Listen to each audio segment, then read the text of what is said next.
তোমাদেরকে একটা homemade hair oil বানানো দেখাবো, যেটা আমি বানিয়েছি কালকে। তেলটা একটা পরিষ্কার পাত্রে ঢেলে নিয়েছি, মানে যেটাতে আমি বানাবো তেলটা সেটার মধ্যে ঢেলে নিয়েছিলাম। আর মা আমাকে কিছু অ্যালোভেরা আর কেশুতি পাতা দিয়েছিল।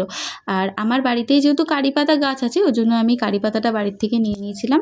আর নিয়েছিলাম আমলকি, কালো জিরে আর তোমার মেথি। এর মধ্যে না জবা ফুল, তারপর পেঁয়াজ এগুলো দেওয়া যায়, কিন্তু আমি না পেঁয়াজটা একটু অ্যাভয়েড করি। তার কারণ পেঁয়াজটা দিলে না মাথায় বড্ড বাজে একটা গন্ধ ছাড়ে, ওই জন্য আমি পেঁয়াজটাকে স্কিপ করে গেছি। তো যাই হোক, এগুলোকে আমি এবার বানাবো। চলো আমলকিটাও কেটে নিই। বিয়ের আগে এই তেল আমি অনেক লাগিয়েছি, তখন চুলটাও মনে হয় ভালো ছিল। এখন চুলটার একদম খারাপ অবস্থা, কিছুই যত্ন করা হয় না। তো ভেবেছি আমি এবার থেকে এই তেলটাই লাগাবো। এই তেলটা লাগিয়ে চুলটা অনেক ভালো থাকে। ওই হাজি বুজি শ্যাম্পু করিয়ে কোনো লাভ নেই, এইসব ঘরোয়া জিনিস লাগিয়ে অনেক ভালো থাকি। মানে আগে যা করতাম তো তাই করব।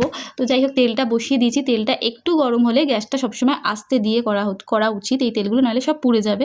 তো দিয়ে এই অ্যালোভেরা যা যা আমি রেখেছিলাম সব এক এক করে দিয়ে দিচ্ছি। আমলকিটা ঘষে দিলে ভালো হয়, কিন্তু আমার ঘষুনিটা খুঁজে পাচ্ছিলাম না, তোর জন্য আমি আমলকিগুলো ছোটো ছোটো করে কেটেই দিয়ে দিয়েছিলাম। আর এই যে কালো জিরা আর মেথিটা দিয়ে এটা ভালো করে না নাড়বো, মানে আস্তে আছেই নাড়তে হবে।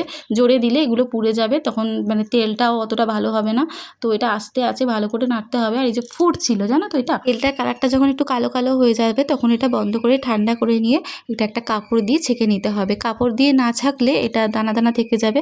আর এটা শ্যাম্পু করার আগে লাগিয়ে নেবো আমি। তো তোমরা চাইলে এইটা বাড়িতে বানিয়ে তোমরা সবাই লাগাবে, দেখবে চুলটা অনেক ভালো থাকবে। যখন লাগাবে তার সাথে একটা ভিটামিন ই ক্যাপসুল আর যদি ক্যাস্টর অয়েল থাকে সেটা মিশিয়ে লাগালে চুলটা অনেকটা মানে নরম থাকে, খুব ভালো।